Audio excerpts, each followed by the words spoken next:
Once upon the before time in 2015, I worked my way through nursing school as a waitress in a restaurant. This restaurant did not advertise. They prided themselves on word of mouth for their popularity. This is important.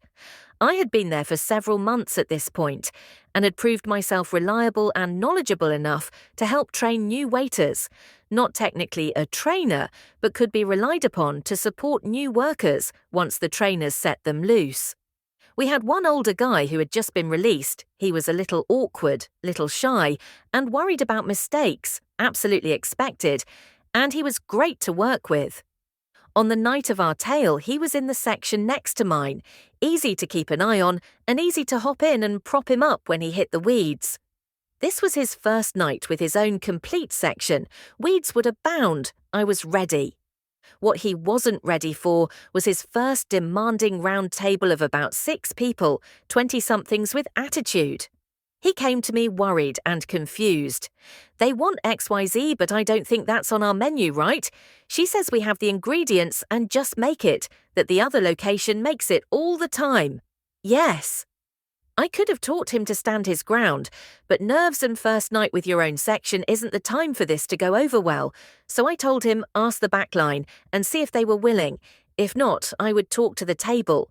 Cooks were fine with it. Basically a wrap if I remember correctly, so no problem.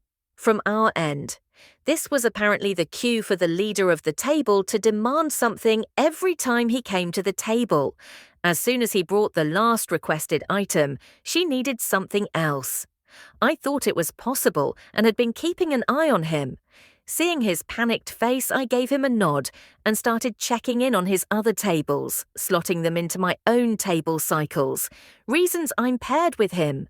This carried on for their entire meal, incredibly needy and demanding his full attention with zero apology or kindness.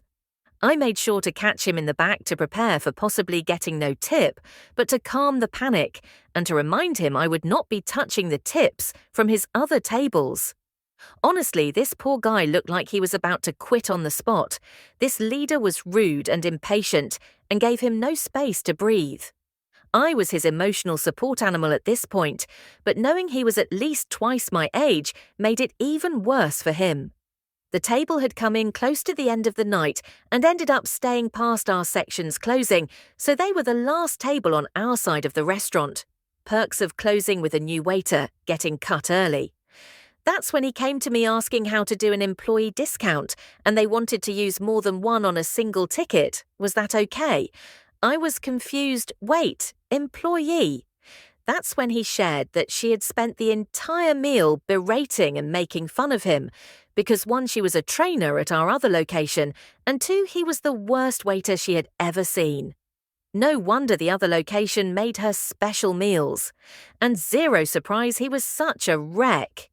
On top of that, she was claiming there were multiple birthdays in the group, so free cakes all around, and she wants the birthday song immediately. To say I was livid is saying lava is warm. I was ready to throw hands for this poor man. Instead, I told him to prep the cakes, but don't go out yet.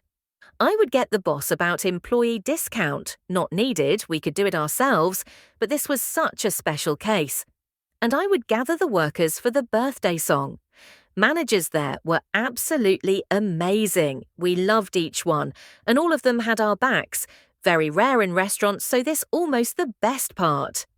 I gave the front-end boss a quick rundown of the table's antics. Remember the word-of-mouth restaurant mentality?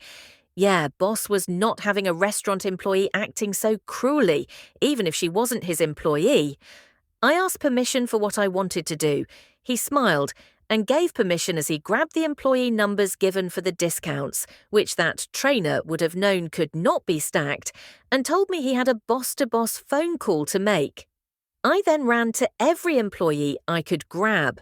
Remember, half the restaurant was closing down, so we had several people available, including a dishwasher, and gave them each the fastest explanation of the table and the plan.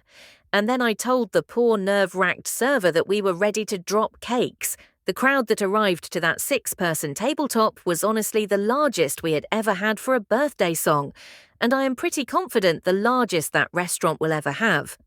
We served free cakes in front of every seat, and Lida had the most self-satisfied smirk as we all grinned ecstatically and lined up to sing. And oh, did we sing! We all sang that birthday song as loud as possible. Please do recall they were the last table in the section, and for your imaginings, I